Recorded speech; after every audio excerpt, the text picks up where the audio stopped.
you talk about these big name fighters that turn you down, I mean, this is supposed to be the place where the best fight the best. So when you hear that people are turning your name down, I mean, what does that make you think about these guys? Mate, it makes me think twice that everyone's not like me. Everyone wants to, you know, dodge people and hold on to their spot. I'm not bothered about where I'm ranked in the world and everything, and I'm just worried about fighting the best people in the world and being a natural, original champion. You know, and that's what I'm working towards. Jimmy, yesterday at the fighter Q&A, Dan Hardy mentioned that if you won tonight, you should call out John Jones. John Jones obviously going to be returning for him from his suspension. There hasn't seemed to have been an answer on how to beat John Jones clinically inside the octagon. Do you think you possess that answer? I'm not interested in John Jones. John Jones takes steroids and that. He's been banned for steroids and that. He's the great. Before I was a big fan of John Jones. The things he's done in the octagon and everything, but he's been suspended for a year or something, and he's had issues before. He's a great fighter. I greatly respect him, but he's been done for steroids, and that taints everything that he's done. So you know, I'm not really interested. When he comes back, I'll fight him, no problem. You know, but I'm focused on the belt right now, and that's going to be the winner out of DC and Rumble Johnson. And for you, after the last loss, it seems like there's been a real fire underneath you to go out there and prove it. And you've got two amazing finishes. What's the difference now? Why is it now that we're seeing a better Jimi Manuwa than ever before? Because I learned from my losses. I learned from my loss to Gustafsson. I learned from my loss to Rumble Johnson. And I've made those things correct now and everything. And now I'm fighting the best in the world.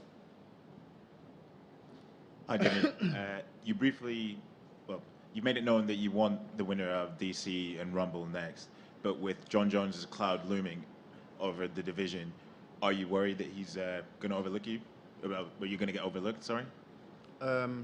Possibly, but to me, whatever happens, happens. I will be fighting the elite fighters in the world, and I don't know, we'll see what happens. He's back in July or something, so they're fighting next month, so the fight could be made before he comes back anyway, so you know, we'll see what happens. I'm going to fly to Vegas to meet with Dana after this, and we'll see what happens.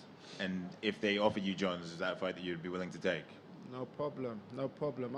Listen, I don't turn down anybody. I'm not scared of anybody. Everyone bleeds, everyone feels pain and everything, and I've proved that during my career that I'm not scared to fight anybody because it's mixed martial arts. You know, everyone feels pain, everyone bleeds the same, and that's except if you're not taking steroids. That's what I've got a problem with, you know. So, you know, it is what it is. I'll fight John Jones, no problem.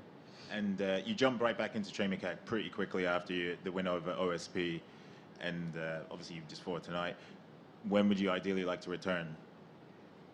I don't know. I'd like a short break, just to get away from training and go on holiday with my family and stuff, and enjoy life a little bit for not for too long. And everything. I know there's big fights coming up now, so you know, I'll be back in camp soon. Right, thanks very much. So Jimmy, you were talking about, or you're calling out the winner of DC versus Johnson.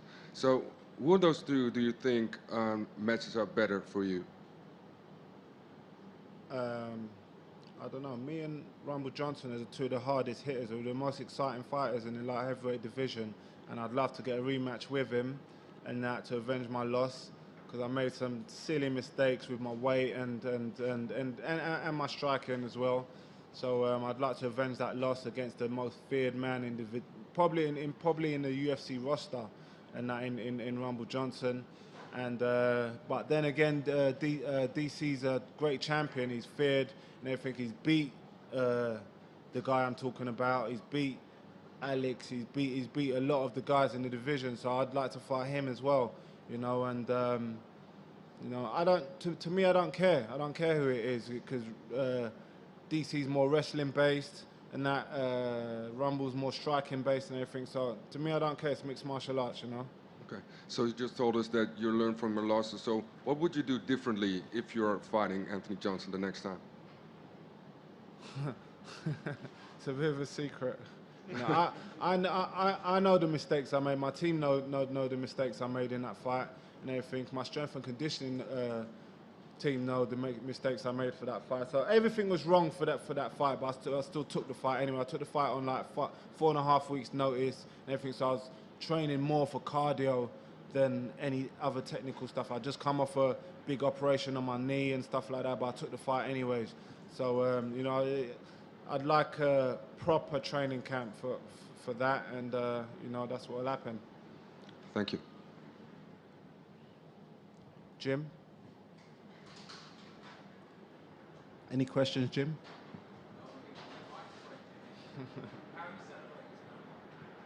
I'm not.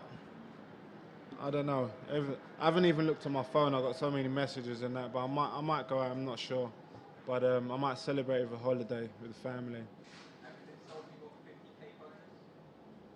Yes. Did you like the knockout? I think the powers that be like the knockout again. So you know, they rewarded me with a bonus, and I'm thankful for that. It's near. I think that probably tops. That probably tops it, especially it being in my hometown of London, getting a clean knockout like that and everything. That probably tops the greatest moments. Thank you. Jimmy, last one from me. Is there a message that you want to send to DC and Rumble? No, they're two great fighters. They're two of the best fighters in the world, and you know, I'm not one for trash talking or anything. And you know, I do my talking in the octagon and that. So you know, just get ready for a big challenge coming your way. Talk to us about the call out of, first of all, of the world title, and also of David Haye, because that's going to get you a lot of headlines in the next few days, I'm sure. Where is your mind at right now? If you were offered both those fights on a plate right now, which one are you taking? I'll probably go for the UFC title fight, the winner out of DC and Rumble, but at the same time, why not have a fight with David Haye, two of the hardest hitters in London and everything, and I think that fight makes sense. Is that something that you discussed with your training partner, Dillian White? Nah. I ain't discussed that with him. But you know, Conor wants to fight Mayweather. Why not have me and David Haye on the same card? How satisfying is it to know that you've now pretty much bridged the gap from the pack to the contenders now? You're in that elite group at the very top of that light heavyweight division. Listen, I think I've always thought I was in the elite group, but it was just a matter of getting the great performances put together, and I've done that twice in a row now. So you know, it's time now. It's time now. I believe my next fight will be for the title, and you know, I can't wait. I've trained so hard over the years, and especially after my last fight, I went straight back into training camp, and you know, I haven't really had any rest since my last fight. So you know, it was great to finally get a clean knockout. Jimmy, do you believe that you could be the next British champion? 100%. Like I said, one shot, one kill, and everything. Me and Rumble Johnson are two of the hardest hitters in the division. If he comes through DC, then that'll make for a spectacular fight. And obviously, if DC retains the title, how do you see? Then I yourself see me and DC having a spectacular fight as well. He's a great champion, and like, you know, I don't know. Let's see what happens with them two, and then we'll see where we go from there. And Michael Bisping obviously is our first UK champion. Do you take any inspiration from that at all? Yeah, of course. He shows that it can be done by the British, you know, and he's done well in his career. He's had a long UFC career as well. It's good to see him finally get the title and everything, and he's a great middleweight champion. But you know, I've had a different path from him. I'm a knockout artist and everything, so you know, I'm a more spectacular fighter than him. So you know, I hope I get my title shot, and you will see me get the belt. And there was a lot of respect between you and Corey after the fight. What was said between you? Corey's a great guy, man. He took defeat with he took defeat well, and you know, I respect that a lot. I respect him coming all the way from from the US to London into the Lions Den to face me. And, you know, I've got great respect for him. He took the fight. A lot of fighters turned me down. Glover Teixeira turned me down. Ryan Bader turned me down. Shogun turned me down. And everything. And he was man enough to step up and take the fight. So I've got great respect for him. Simon kind of touched on the fact that you took a big step up tonight, man. I think really people really probably give you the respect now that maybe you felt you deserved. I just want to ask you how you felt tonight, the whole experience, because it seemed like from the moment you kind of were walking in, you were extremely comfortable, you know, soaking it all in, taking a little extra moment. How did this whole experience feel, and did it feel different than the last time you were in this headlining slot? It didn't really feel that much different, but being in front of my home crowd, I knew I had to soak it in and use the crowd as energy as well. And you know, I'm not gonna, like I said back before, I'm not gonna feel that too many times in my career, fighting in front of my home crowd and getting a knockout as well. So I soaked it all in and everything. But at the same time, I knew that I was the better elite fighter than him tonight.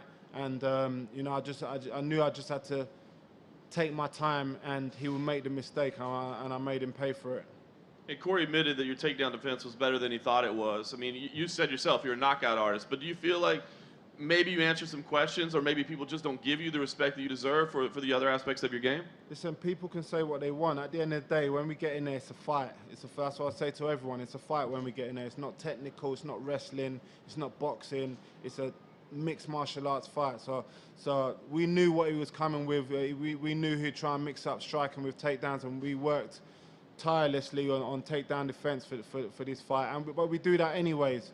You know, and I work with the best team in the world, all stars, Nova Fulsa, Kettle's gym. I've got the best trainer, the best training camp and everything. And, you know, everything came together.